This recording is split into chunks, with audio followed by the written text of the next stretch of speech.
పక్కనే మీరు చూస్తే పొట్టి శ్రీరాములు విగ్రహం ఈ రోజు మనం ఇనాగరేట్ చేసుకున్నాం.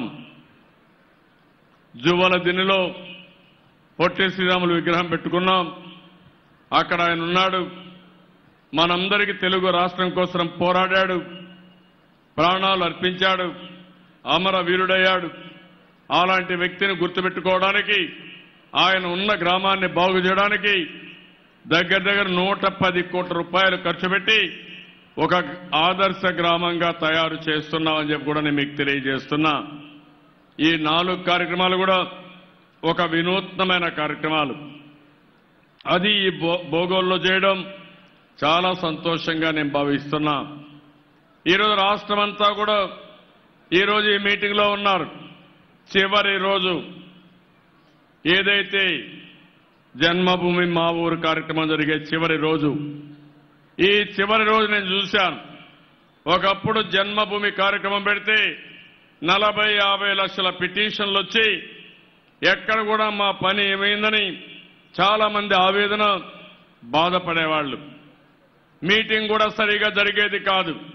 కానీ ఈరోజు నేను గర్వంగా చెప్పగలుగుతున్నాను, 4.5 సంవత్సరాలుగా ఈ ప్రభుత్వం మీకోసం పనిచేశాం, రాత్రింబగుళ్ళు పనిచేశాం.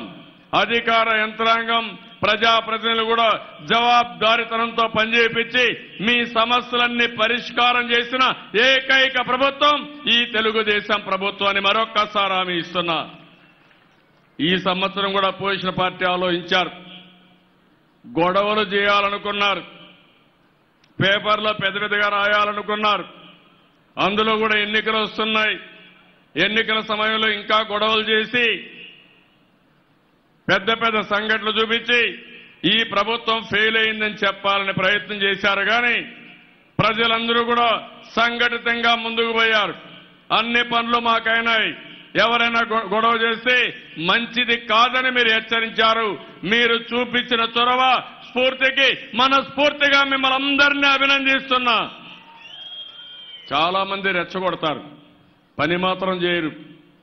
రాజకీయ లబ్ధి కావాలి వీళ్లకు. ఈరోజు ఈ ప్రభుత్వం పనిచేస్తే చేయలేదని చెప్పాలి, పని జరిగినా జరగనట్టు చిత్రీకరించాలి. దానికి మార్గం ఇలాంటి మీటింగ్లు పెడితే అక్కడికి వచ్చి గొడవలు చేయడం. ఈ సంవత్సరం మీరు చూస్తే మనమంతా కూడా ఒక సుపరిపాలన ద్వారా ముందుకు పోయాం. ఇక్కడ మీరందరూ అర్థం చేసుకోవాల్సిన అవసరం ఉంది. 2014 విభజన జరిగింది. అగమ్య గోచరంలో ఉన్నారు. అందరం కూడా హైదరాబాద్లోనే పెట్టుబడులు పెట్టారు. నేను కూడా హైదరాబాద్ని అభివృద్ధి చేశాను. ఈరోజు హైదరాబాద్ నగరాన్ని అన్ని రంగాలలో అభివృద్ధి చేసి తెలుగు జాతి కోసం ఉపయోగపడుతుందని నాలెడ్జ్ నగరంగా ప్రపంచ పటంలో పెట్టాం.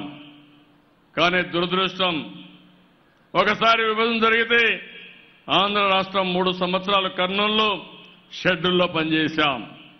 తర్వాత అందరూ హైదరాబాద్లో ఉండి 60 సంవత్సరాలు కష్టపడి మళ్లీ కట్టుబట్టలతో వచ్చాం.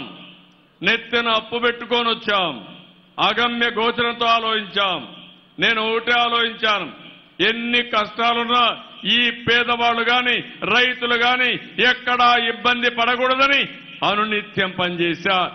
మీ ఆలోచనలకు అనుగుణంగా ముందుకు పోయారు.